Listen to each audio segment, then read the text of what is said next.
Good afternoon, ladies and gentlemen. My name is John Allen. I'm the president of the Brookings Institution. It's a great pleasure to welcome you all this afternoon to the event entitled U.S. Russia Relations, a conversation with the Russian Ambassador Anatoly Antonov. Throughout the 20th century, the United States and Russia have had a long and a storied relationship, which has at various points balanced elements of cooperation, competition, and even conflict. And despite our differences, from World War II to the aftermath of 9/11, the United States and Russia have indeed found common cause throughout some of the greatest challenges in our recent history. It's worth stating that America, as a nation of immigrants, has benefited from Russian blood that runs thickly in the veins of our people. And our country is better, and our people are better for the immigration of Russians to America. In that sense, even today, the U.S. and Russia continue to share converging interests on issues like arms control, nonproliferation, environmental research in the Arctic, climate change, biomedical research, and public health. The latter is especially important today as the world continues to fight against the COVID-19 pandemic, which continues to afflict over 12 million people worldwide. Yet there is no doubt that recent years have strained the U.S. and Russia bilateral relationship. From New START to ongoing situations in Ukraine and Syria, these issues have raised tensions on both sides and for complex reasons. While difficult, I encourage our participants today, as well as the other experts in the field, to not shy away from acknowledging these hard facts. Rather, I argue that acknowledgement, in fact, is the first step in resolving our differences so that we may continue to work on behalf of ensuring the security and the health and the environment of our shared global community. As an institution dedicated to supporting the public good, Brookings is committed to hosting such essential conversations as the one you'll hear today. For without dialogue, we believe there can be no progress. So it's in that spirit that today we're delighted to host His Excellency, the Ambassador of the Russian Federation to the United States, Anatoly Antonov. Ambassador Antonov has a long and distinguished career as a specialist in nuclear, chemical, and biological weapons in the Ministry of Foreign Affairs. And prior to being named as the ambassador to the United States, Ambassador Antonov served as the first as Deputy Minister of Defense, and then as Deputy Minister of Foreign Affairs, two very important positions in the Russian Federation. Joining the ambassador today is Brookings non-resident senior fellow, Dr. Angela Stent, who is the director of the Center for Eurasian, Russian, and Eastern European Studies and a professor of government and foreign service at Georgetown University. She is a former national intelligence officer for Russia and Eurasia on the National Intelligence Council. Doctor, welcome. And in addition, we are joined by Brookings senior fellow Frank Rose. Frank is a former Assistant Secretary of State for Arms Control, Verification, and Compliance, whose portfolio included missile defense, space security, chemical and biological weapons, and conventional arms control. So before I turn the floor over to Frank, who will be moderating today's event, I'd like to quickly remind everyone that we're very much live today and on the record and streaming. Our audience members can submit questions to events@brookings.edu, events.brookings.edu, or via Twitter at #US Russia. So with that, once again, Mr. Ambassador, we're so grateful for your joining us today. And let me turn the floor over to Frank, and we look forward to the conversation that you'll be leading today. Thank you very much, General Allen, and welcome to today's event. Let me begin by providing you some information on how today's program will proceed. We'll start by asking Ambassador Antonov to provide about 10 or 15 minutes of opening remarks outlining his views on the current state of the overall U.S. Russia bilateral relationship. Following the ambassador's remarks, we'll have a moderated discussion between myself, Dr. Angela Stent, and the ambassador. Towards the end of the event, we'll take a few questions from the audience. As General Allen mentioned, if you would like to ask a question, viewers can submit their questions by emailing events@brookings.edu or via Twitter using the #US Russia hashtag. On that note, let me turn the floor over to Ambassador Antonov. Ambassador, the floor is yours.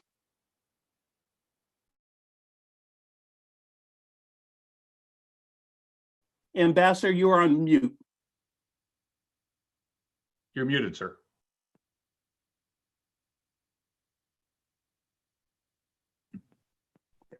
I hope that everything is fine. Again, you said it. It's a pleasure for me to repeat what I have said just only 1 second ago. It's a great honor for me to be with you. You have characterized my remarks as Russian-American relations. Frankly, you said that I have decided to narrow our item for discussion to strategic stability and arms control. But Frank, it does not mean that I'm not ready to make more wider our discussion. And of course, I will be very pleased to start such a dialogue. It seems to me that under such circumstances that we face now in Washington, we have a lack of communication between NGO and Russian embassy, between administration and Russian embassy, taking into account current political situation in Washington and in the United States of America. So Frank, again, you said that I will concentrate on strategic stability issues. And of course, I'm open to any questions from your side, from audience. I'm at your disposal. So the international community is concerned over the state of international system of arms control. We share this concern. Despite Russia's recent new initiatives, today there is no certainty that we will succeed in improving the situation. Even our most straightforward proposal to reaffirm the Reagan-Gorbachev statement that a nuclear war cannot be won and must never be fought has not found support in Washington. I failed to try to persuade my colleagues within these 3 years, just only to get confirmation from this administration to this very important signal to international community. Lately, we have been witnessing a further degradation of arms control. Just a few days ago, the United States withdrew from the Open Skies Treaty and put the agreement on the brink of collapse. We also bear in mind the erroneous steps of the current US administration with regard to the INF Treaty, which also ceased to exist. The Russian proposal to declare a moratorium on INF missiles deployment in regions of the world have not received any positive reaction yet. Special focus is on Europe and the Asia-Pacific region. The situation around the CTBT is complicated as well. We see that the United States does not intend to ratify the treaty, at least for now. It's clear that other major countries on which CTBT's entry into force depends watch the US closely and wait for the administration to make its move. Today, the question before us is whether we will be able to save the arms control system together. With the necessary consent, will we manage to adapt the system to current challenges and threats, or abandon multilateral mechanism that determine strategic stability and predictability? Will we build relations on the basis of equality or give up and submit to the will of one state? Russia's position on arms control is consistent. We have always advocated for strong, peaceful, and stable international relations. maintaining strategic stability, enhances every country's national security. I'm sure that, like Russia, every state is interested in mutual predictability and military risk reduction. We do not support the idea of creating so-called islands of stability, areas of countries with excess threatening military potentials, especially at the expense of defense capabilities of other states. Over the recent years, we have repeatedly reached out to NATO countries, first of all to the United States, with proposals to engage in serious substantial efforts on strengthening strategic stability. Our proposals have never taken the form of ultimatums. Those have always been invitations to a dialogue aimed at reaching mutually acceptable, equitable agreements which would address concerns of every member of the international community. An effective architecture of international arms control can be restored only on the basis of indivisible security and parity. Our approaches to potential agreements may be different, but I believe that the inspiration to preserve peace is what we share.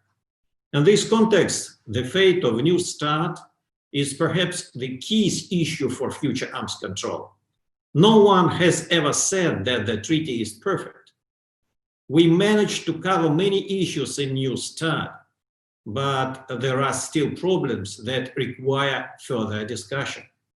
The agreements enshrined in the treaty were the maximum that Russia and the United States could reach at the time it was signed 11 years ago. All these years, neither the United States, nor Russia, nor the international community criticized New START. Many call it the gold standard of arms control agreements. It's only in the last few months when our American colleagues have suddenly found some aspects of the treaty detrimental to the US national security. We have never made a secret of our desire to save a New START, not to secure some pseudo advantage, but to prevent Russian-United States relations in the area of strategic security from collapsing. We need time to work out new agreements that would address the new security threats and challenges emerged in recent years. That is why, as early as last December, Russia officially proposed to the United States to extend New START without any preconditions. In doing so, we put aside our concerns, which we repeatedly raised with our American colleagues about certain procedures the United States used to fulfill its treaty obligations. For quite a while, we could not secure the consent of the United States to resume a serious dialogue. In fact, we succeeded in reestablishing contacts with only in the lead up to the US presidential elections. As a result, we are running out of time to extend New START, as it will expire on February the 5th, 2021. After difficult consultations with our American colleagues, 2 months ago, Russia announced its readiness to meet Washington halfway on 2 key issues. In particular, we agreed to a 1-year extension of the treaty, while our preference is a 5-year term, and to freeze one of the parties' nuclear warheads for the mentioned period. Moscow expressed its willingness to formalize this in a form of politically binding framework agreement. And that we stress that Washington should not put forward any additional conditions. We assume that in the negotiations that would follow the New START extension, the 2 sides would have an opportunity to reach agreements on missile defense, ground-based intermediate and shorter-range missiles, global strike systems, hypersonic delivery vehicles, future space weapons, and other factors causing serious national security concerns for Russia. However, the administration has not shared our approach and within the framework of agreement tried to get us to agree on the inclusion of a Cold War era verification regime of the freeze and the development of some definitions of the subject of the future treaties. That is to say, to get ahead of the results of the potential negotiations. I recall the time 11 years ago when distinguished Ms. Rose Gottemoeller and our delegation started the negotiations. Back then, the American colleagues talked about the redundancy of the previous START 1 verification mechanism. They proposed to move away from the Cold War stereotypes. They sought to convince us of the need to streamline verification procedures, and we agreed to that. Today, the treaty provides the necessary level of transparency and the most important, predictability. The United States and Russia receive information on the current state of each other's strategic nuclear forces. We have carried out hundreds of on-site inspections. We have also exchanged tens of thousands of notifications. All this within the framework of the new START verification mechanism. An important result of the implementation of the treaty is that the parties have reached the agreed limits for deployed strategic offensive weapons. The total number of deployed warheads has been cut by 1/3. The number of deployed and non-deployed delivery vehicles has reduced by more than half. Thus, the new START has confirmed its key role in strengthening strategic stability and mutual trust. In addition to serving United States and Russian national security goals, it signals to the world that our two countries are serious in their efforts to strengthen global peace and security.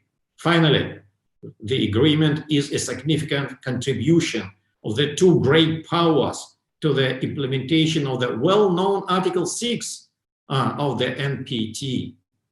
It's important to emphasize here that our country needs New START as much as the United States does. Russia is a predictable nuclear power. Under no circumstances we are going to engage in arms race that we are openly threatened with. We play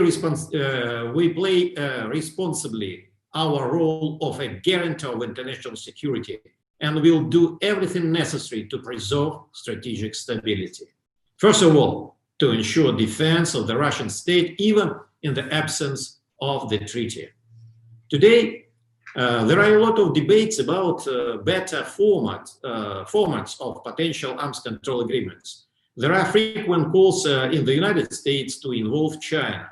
Our priority is to engage the United Kingdom and France in the arms control negotiations. They are members of NATO.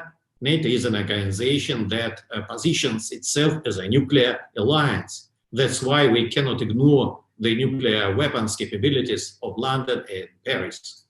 I would like to stress that we are open to a multilateral dialogue. At the same time, we believe that forcing anyone to participate in such discussions is a counterproductive approach. Any negotiation should result in enhanced national security of all countries and lower levels of their weapon arsenals. As to us, we are ready for such work. Thank you very much. Great. Mr. Ambassador, thanks for that overview of the strategic stability set of issues. And let me come back to you on the future of New START. You know, one of the biggest challenges the United States and Russia face with regards to New START is the treaty is scheduled to expire on February 5th, 2021. So that's less than 2 months. Do you think there's enough time to extend the treaty before then? Number one. Number two, are you still having discussions with the Trump administration currently about extending the treaty, or do you think discussions about extension will have to wait until President-elect Biden takes office on January 20th? So I'd be interested in your thoughts. Do you think we have time to make it happen? Frank, we have time. You said that we can get it very quickly. You said that if anybody can call me now from State Department or White House, I'm ready to come. I'm ready to continue such negotiations. Moreover, we have excellent team in Moscow.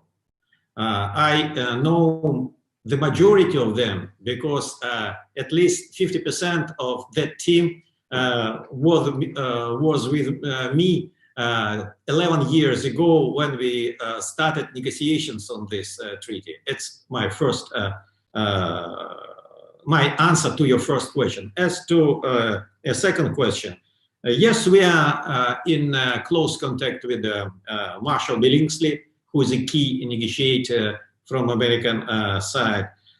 We have exchanged our thoughts, our ideas on this issue. As to me, Frank, you know that I prefer to speak privately. I prefer to speak directly to American negotiators without mass media, with due respect, without NGO participation. And I'm ready to sell NGO the result of our dialogue, the results of our potential negotiations. That's why what I can say now that we are still in dialogue, or we hope that we will continue it for a foreseeable future. Great. And let me follow up on that question. So let's assume all the pieces fall into place and we extend the New START treaty. As I like to say, then the hard work begins. And you talked about that in your opening remarks. Bringing in third parties like Britain, France, and China, but also integrating new technologies like anti-satellite weapons, cyber capabilities, hypersonic capabilities. How do we move to the next step after New START? Does Russia have a preferred format? For example, could we use the P5 process? Should we have trilateral talks? I'd be interested in your thoughts about next steps. Frank, you have raised so many questions, very important questions. I just would like to recall what happened 11 years ago when we started negotiations with the previous administration. And what I would like to say, that there was a lot of questions regarding new technology, regarding missile defense, regarding strategic offensive arms in non-nuclear configuration, regarding a disbalance in conventional arms, and many, many other issues. And we failed to find an answer to all questions. And there was a decision in the end of that round of negotiation that we would continue discussion with American colleagues. You said that it was my proposal during the final session of our meeting in Geneva. I offered my American friends, let's not leave Geneva for Washington and Moscow. Let's continue discussion, because you see our delegation, you know our faces, you know who we are, and we also have established very good practical, pragmatic relations with your team. Let's continue, because all issues we failed to cover all of them. The situation is the same. We have in the beginning to identify what should be in the focus of the future negotiations. Why we have proposed American side to extend for 5 years. We consider that next round of negotiations will be very difficult, because we have to take on board many issues that you raised. But Frank, you understand that we have our own concerns, and we also would like them to put on the paper. So it will be very difficult to identify what kind of issues will be on the top of our agenda. Then we will decide what would we do with the rest that could not be included in next New START treaty. I don't know how to call potential new agreement. So it will be very difficult negotiations. It's not possible to deal with this issue online, or it's not possible to see each other just only once per month. It's necessary to work 24 hours per day. you see that, and our delegation have to be stationed in any third country. I don't know whether it will be Austria or Geneva or other state, but we have to start. As to format, you see that we are open. We are open. We understand that United States would like to involve China. As to us, you said, we understand that at this juncture, the Chinese colleagues are not happy with such invitation, and they are reluctant to support it. Moreover, official representative of Chinese Minister of Foreign Affairs of China has mentioned many times that China is not ready to become a partner for such negotiations. And by the way, Frank, I will reveal a little bit some substance of our discussions with this administration. I raised a question many times to my colleagues. What do we want from China? Do we want to invite China to get the same ceilings that United States and Russia have now, or the United States and Russia are ready to reduce a quantity of warheads and nuclear and delivery vehicles to the level that China has now? There was no any answer from my American friends on this issue. So you see how potential conversation will be complicated.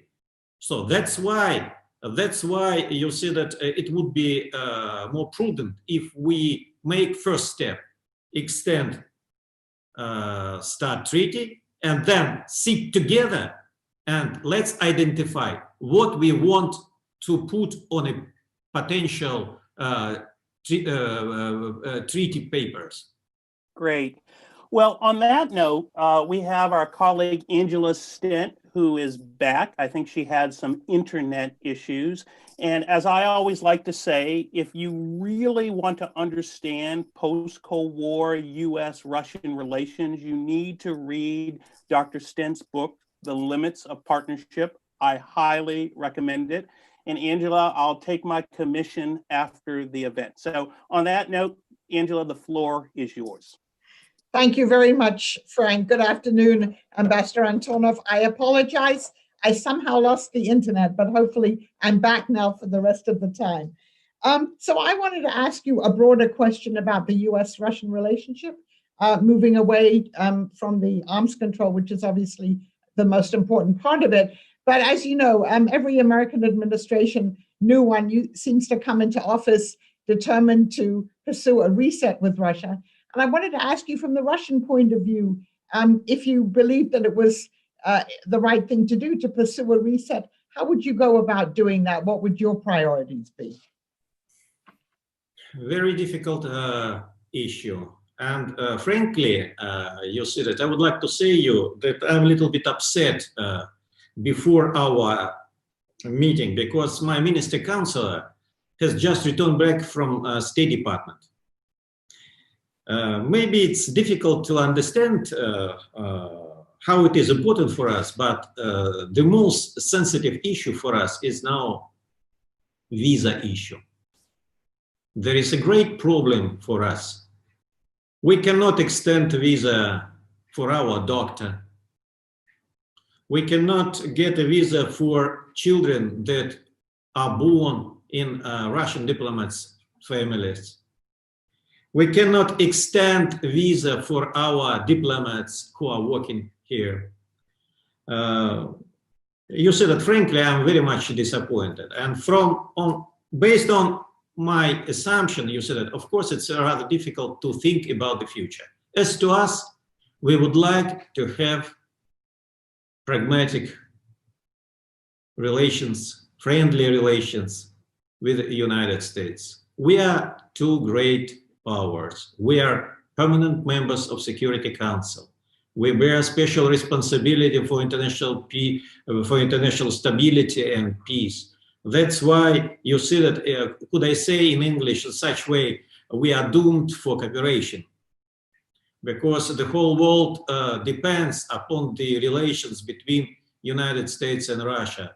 And just only maybe a few guys who are happy to see current shape of Russian-American relations. I understand that it would be very difficult to restart dialogue between the United States and Russia. By the way, we didn't stop this dialogue, even under such circumstances. When when current administration seized Russian properties, expelled a lot of Russian diplomats, blaming us for many events that we are not responsible for, we are still in a good mood. We are still in favor to develop our relations. What should I do? And it's not a secret. You see that I would like to use all positive elements that we have before, we had before and we have now. And in the core of our relations would be strategic stability issues. The problem of arms control, the problem of non-proliferation. You see that we are together on this issue. We have to fight together against terrorism anywhere, whether it is in Latin America or in Middle East, whether it is in Asia or other countries. We have excellent relations on space issues, and we can continue. You see that I see today progress made by our Chinese friends, and I would like to welcome such achievements. And I am sure that we have excellent prospects with the United States to develop such cooperation. And of course, I cannot ignore, and I would like to emphasize that we need cooperation to fight COVID-19 pandemic. Just only a few months ago, our scientists signed a memorandum of cooperation. It seems to me that we shouldn't try to launch competition on this issue. We should unite our efforts. You see that if we have a vaccine that could protect Americans, we are ready to share with you. And today, by the way, we have made a presentation in UN on this issue. And we would like to welcome our American friends to work together on these issues. So I'm not talking about culture. I'm not talking about Russian belly. You see that I like it very much, and I have seen many times how American audience applauded Russian artists who came from Moscow. And you see that I have very old joke. Sometimes it's difficult to translate, but I said that it's enough to have a belly, and maybe we don't need any missile. You see that just only to see your smile and to continue our cooperation.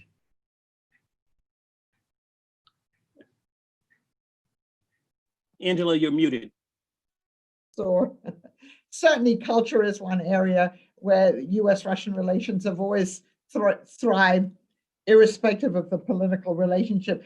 I want to ask you about one other area where the United States and Russia have cooperated, where we also compete, but it's an area where there's a lot of focus at the moment, and that's the Arctic.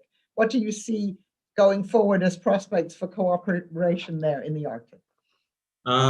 It's a very important issue, and if you permit me, I will take a few minutes just only to answer to you, because I see that Arctic is a zone of friendship and cooperation between the United States and Russia.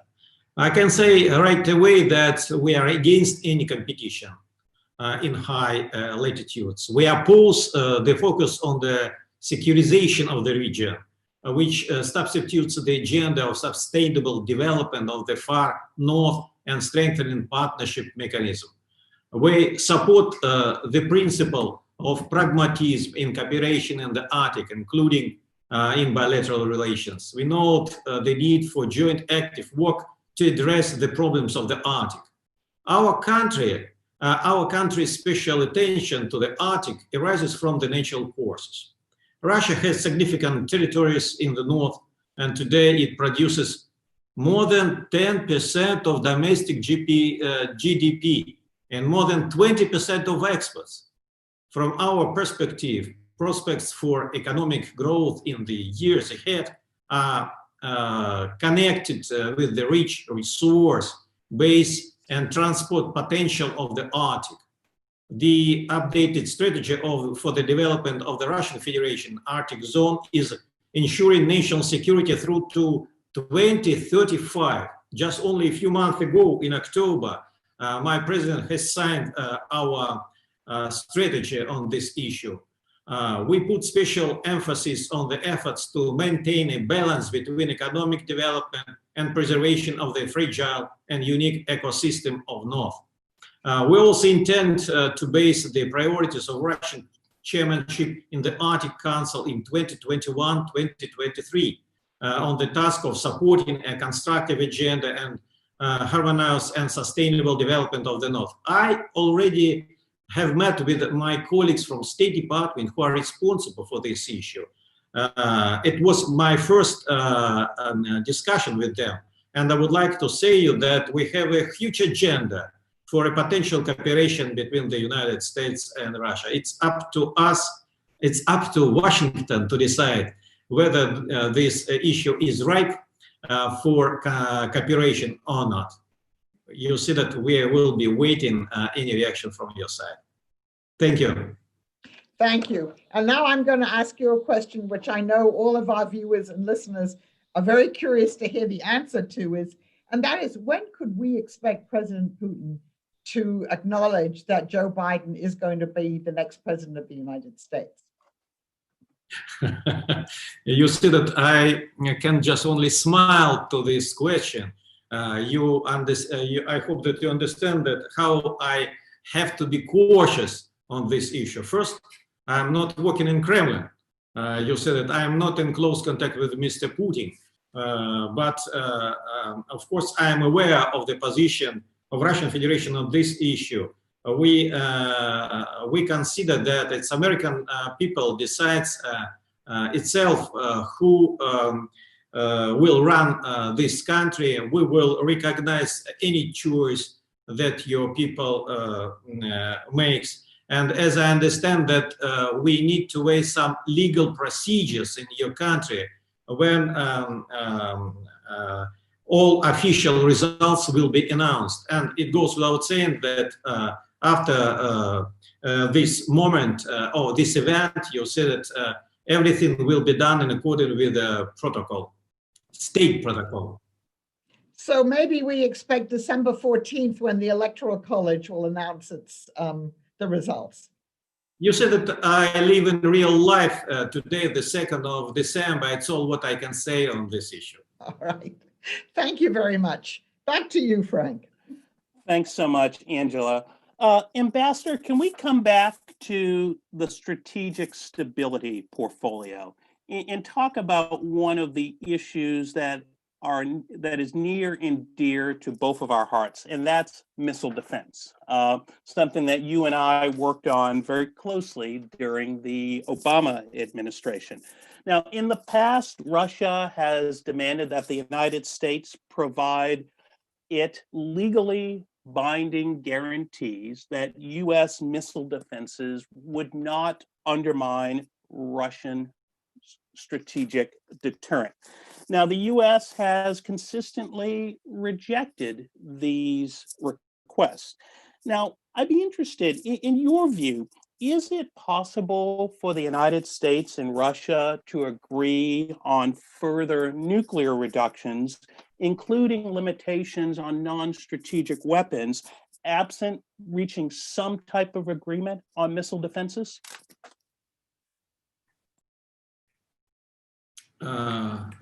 Frank, you have raised two questions.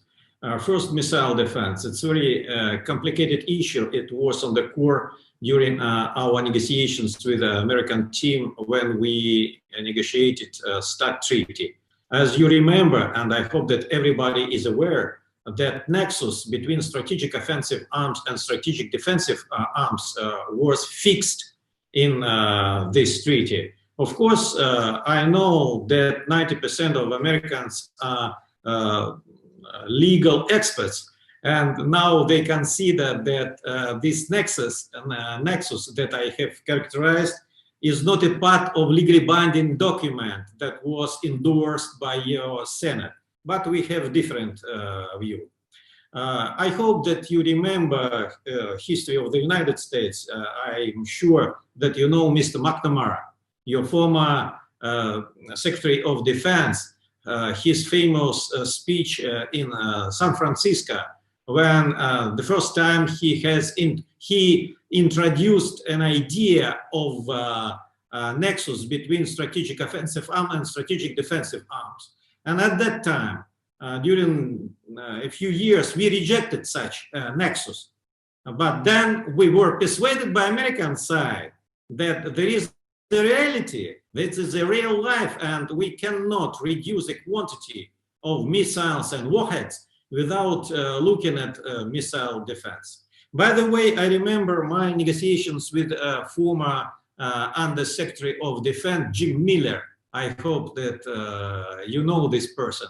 You see that we conducted a few rounds of consultations on missile defense, and we were very close to find a compromise. And to my regret, in 2014 or 2015, you see that we stopped these negotiations because of events on the territory of the former Soviet Union. So you see that as to us, we are keen to restart such dialogue, and I'm sure if there is a political will in Washington, we can find solution on this issue. As to non-strategic nuclear weapons, what can I say you? You say that we shouldn't prejudge what will be on the focus, what will be a subject of a potential agreement between United States and the Russian Federation. As to us, you say that we would like to concentrate on strategic offensive arms. And we would like, frankly, you said that I don't understand logic of current administration. Why this administration decided to forget about delivery systems? You see that it's like a gun and a bullet. You can take all bullets outside of this room and to keep them in stocks, but there will be no damage to your security without gun. So you see that you will be necessary to use a special gun to send bullet to direction that you want to do. For me, it's clear that next treaty should consist of some ceilings, some understandings and arrangements regarding warheads and regarding strategic delivery systems for these warheads. What kind of warheads? I hope that our negotiating team will decide. I cannot exclude today anything. We can discuss all issues. And Frank, each side has a right to raise any question of its concern. It's up to us to come to a conclusion whether there is a base for compromise on one issue or another one, or we should to put such issues aside, maybe to wait for a while. Great. Well, thank you so much, Ambassador. We're coming to the last 15 minutes of our event, so I'd like to take a few questions from the audience. The first question I have deals with U.S. Russia cooperation on non-proliferation, specifically whether the U.S. will seek to rejoin the Joint Comprehensive Plan of Action with Iran. Be interested in your thoughts, whether from Russia's perspective, you would welcome the United States rejoining the JCPOA. And secondly, your thoughts on how the United States and Russia might work together on non-proliferation more generally. JCPOA, it goes without saying that we welcome the potential decision of the United States to return back to this deal. Moreover, don't forget that this deal was endorsed by UN Security Council resolution. We have again different perception whether there is a legally binding document or it's just only politically binding document, taking into account resolution of the UN Security Council. Please, I would like you to understand me. So that's why you see that we will be waiting your decision regarding a cooperation in the framework of JCPOA. So as to non-proliferation, as to me, Frank, you know that I'm in favor of such cooperation. We have excellent record of our cooperation in non-proliferation. Sometimes you see that my colleagues raised one question, whether we have identical views on non-proliferation issues or not. And my answer, maybe it will be very interesting for you to hear it the first time. I consider that our strategical perception is the same. We would like to see non-proliferation treaty as it is. We don't want to permit anybody to destroy this treaty. We can create a lot of arrangements around NPT to increase non-proliferation net, security net.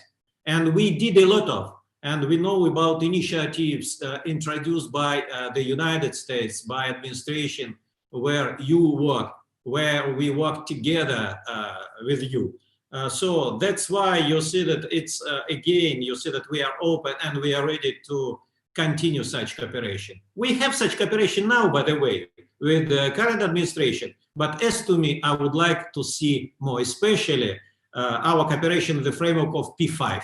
The P5, because this year there was a decision to delay NPT review conference. I hope that next year we could organize it. I don't know what kind of situation we will face with the COVID-19 pandemic, but I hope that we will sit together and we will work together. It's a great pleasure for me to work with you in NPT framework. It's a great pleasure to work with you on non-proliferation issues. Great. Well, we just can't get away from arms control. I have another question here about the future of conventional arms control in Europe. As you know, Russia remains a party to the CFE treaty, but has suspended their implementation. The United States has officially withdrawn from the Open Skies Treaty. What, from your perspective, is the future of conventional arms control in Europe? What would you do with regards to next steps? It's a very interesting question, you said that, Frank. I remember those days when my president decided to freeze Russian participation in CFE. But it seems to me that you don't remember that we decided to freeze our participation in former CFE, but we are still in adapted CFE treaty. And I remember a message, the message that I sent to all member countries at the time. I was the director on disarmament, saying that, guys, we are ready to welcome you in adapted CFE, But as you know, because of Transnistria and problems regarding Georgia, we failed to put into force adapted CFE treaty. On Open Skies Treaty, frankly, I know concerns introduced by United States regarding Russian implementation of this treaty. We did the same. I'm a little bit surprised, Frank, why nobody from Western countries decided to withdraw from the treaty. Why they decided not to follow suit of the United States. It means that they are sure that all problems possible to solve in the framework of a special commission that we have in Vienna. You said that, and the situation regarding Open Skies Treaty is very much complicated. We are very much concerned that some members of NATO countries could convey data received from flights of Open Sky Treaties planes and to convey them to the United States. And we are we hope that everybody who is still binded by this document will stick to its obligation under this treaty. The main problem that we face now, it's a mistrust between European countries, Western European countries, and the United States. We have to restore mistrust. We should find ways how to make the gap of misunderstanding more narrow. As to us, we have introduced a lot of ideas regarding the transparency measure, confidence building measures in the European continent. But to our regret, you said that NATO countries rejected them. I remember 2015 when I worked in Ministry of Defense. Those days, we sent a special delegations of generals to NATO to introduce some proposal of cooperation. I remember those proposals regarding confidence building measures, but they were rejected. You remember, I hope, Finnish president initiative regarding the flight of military planes over Baltic Sea. You said that as to Russia, we have decided to meet concern of Finnish colleagues, but it was reluctance from NATO countries to switch on transponders on the planes that are flying over Baltic Sea. So my answer to you is very simple one. We have not to impose additional restrictions on conventional arms in Europe. We have to think about confidence building measures. We would like to urge you, I mean the United States, European countries, to look at Russian proposals and at least to try to find anything interesting for you. It's impossible to say that everything that was proposed by Russia is a negative and everything what is offering to Russia is excellent. You say that we need to find balance. We need to find balance. We are ready for such discussions in Vienna. Great. Well, we're coming to the end of our time, but I think we have time for one more question. I'm going to try to end on a positive note here. Ambassador, you've talked about the number of pressing issues of concern in the U.S.-Russian relationship. And I would argue that it will be important to build on early success in that relationship. That said, where would you suggest that we have bilaterally the best chance of coming to an agreement on to which to build?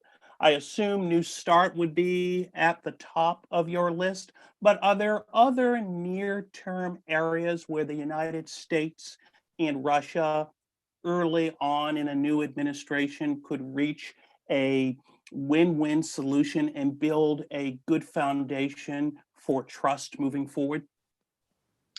Frank, I have mentioned some of them today already. Strategic stability, non-proliferation, space cooperation, fight against terrorism. It seems to me that we have, yes, I have to say, we have to fight against terrorism together, to fight against COVID-19 pandemic. You see that at least it's 5 elements that I see now on which we can create a good base or expand maybe current base of cooperation between the United States and Russia. We need to restore channels of communication.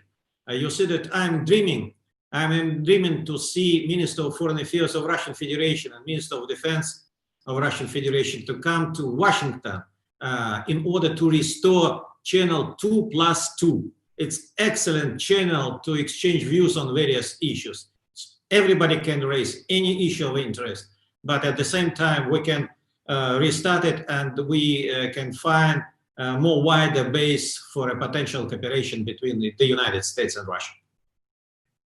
Well, we do have 5 minutes left. Let me go back to Dr. Stent. Any closing questions or comments you'd like to close with? I would actually like to go back to Ambassador Antonov talked about the P5. We know that President Putin had talked about convening the P5 this year. It was impossible, obviously, because of COVID. Let's say that there is a possibility next year, maybe next September, to convene such a meeting. What do you think the most important issues there would be on the table? Thank you very much for your assistance. It goes without saying that Russian initiative to convene P5 summit will be very important. Could you imagine that 5 leaders of great powers will sit together, and let's imagine how many differences they have, but they will restart talking to each other, not blaming, but trying to find a compromise. As to us, we have introduced a broad agenda of potential dialogue, not dialogue, it will be consultations, yes, consultations between P5 members. And we consider we shouldn't focus just only, for example, on arms control. No, our agenda is more wider, and each state has its own right to flag the most sensitive and important issue for this country or another one. Another issue of potential cooperation, by the way, Frank, and answering to your question, it's cooperation in information technology sphere. You see that Russian president has introduced the whole program, how to restore cooperation or dialogue between the United States and Russia on this issue. And of course, this issue, I'm sure, will be on the table of discussions between our presidents. I consider that everybody is waiting such meeting. It will be very important for our leaders to sit together and to understand what kind of joint problems embrace us and what should we do together to save this world. Or maybe not to save, but to make this world more safer. And on that note, I think we have reached the end of our time. On behalf of the Brookings Institution, let me thank Ambassador Antonov for joining us for this very interesting and insightful discussion. And let me also thank my colleague, Dr. Angela Stent, for joining us today. Again, thank you so much to the audience, and have a nice evening. Goodbye. It's very kind. Thank you. It's a great honor. Thank you. It's very interesting. Thanks for watching. Be sure to like and subscribe for more videos from Brookings.